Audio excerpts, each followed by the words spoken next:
Hi friends, ഇന്നത്തെ lunch preparation ആരംഭിക്കാൻ പോവാണ്. ഇന്ന് നമുക്ക് കറി വയ്ക്കാൻ വേണ്ടി നമ്മുടെ മരത്തു നിന്ന് കിട്ടിയ 2 എമണ്ടൻ മുരിങ്ങക്ക,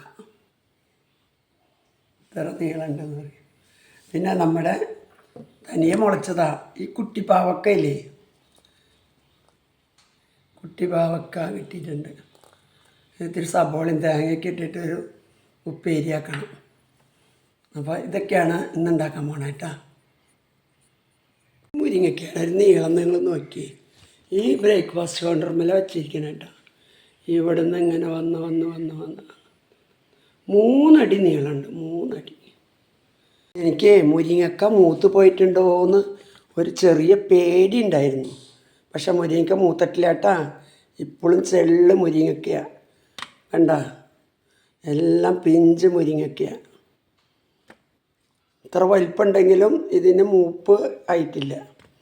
കഴിക്കാൻ നല്ല കഷ്ണം നിറയെ ഉള്ളതാണ്. 2 മുരിങ്ങക്ക ഒരു പ്ലേറ്റ് നിറയെ കിട്ടിയിട്ടുണ്ട്.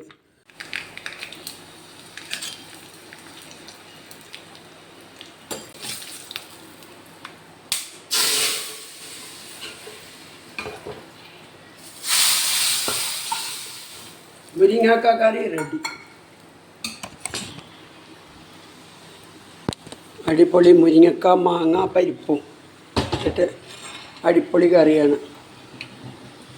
നമ്മുടെ സബോളി പാവയ്ക്ക് വഴറ്റിയിട്ട് ഒരു ഡിഷ്. ഇനി മുട്ട ഉണ്ടാക്കണം, മുട്ട റോസ്റ്റ് ചെയ്യണം, ഇതിൽ കുറച്ച് തേങ്ങയും കൂടി ഇടാം. ലഞ്ച് എന്തൊക്കെയാണെന്ന് നോക്കാട്ടോ. ഇന്നത്തെ ലഞ്ചിൻ്റെ ഒരു സ്പെഷ്യാലിറ്റി ഉണ്ട്. നല്ല നമ്മുടെ പറമ്പിൽ നിന്ന് കിട്ടിയതാണ്. ചോറ്, നമ്മുടെ വീട്ടിൽ നിന്ന് മുരിങ്ങക്ക മാങ്ങാക്കറി, മാങ്ങിയിട്ടിട്ട് പരിപ്പും മാങ്ങി മുരിങ്ങക്കായ എന്ന് പറയും. നല്ല അടിപൊളി ടേസ്റ്റാണ്. നമ്മുടെ പറിച്ച ഫ്രഷാണ് മുരിങ്ങക്ക. പിന്നെ പാവക്ക കിട്ടി, ചെറിയ കുട്ടി പാവക്ക. അത് നല്ല കയ്പ്പാണ്, അതുകൊണ്ട് ഉള്ളി തേങ്ങയൊക്കെ ഇട്ടിട്ട് ഒരു സ്പെഷ്യലായിട്ടൊരു വെപ്പ്. ഇപ്പോൾ കയ്പേ അറിയില്ല പാവക്കയുടെ. പിന്നെ എഗ് റോസ്റ്റ്, പിന്നെ എപ്പോഴും പോലെ അച്ചാർ. ഇതാണ് കേട്ടോ ഇന്നത്തെ നമ്മുടെ ലഞ്ച്. അടിപൊളി ടേസ്റ്റ് ലഞ്ചാണ്. വലിയ സാധനങ്ങളൊന്നുമില്ല, ഇത് വെള്ളിയാഴ്ച അല്ലേ, തട്ടിക്കൂട്ടാണ് ഇന്നത്തെ. അപ്പം നിങ്ങൾ കഴിക്കാൻ ഞങ്ങൾ കഴിക്കട്ടെ കേട്ടോ. Okay, bye.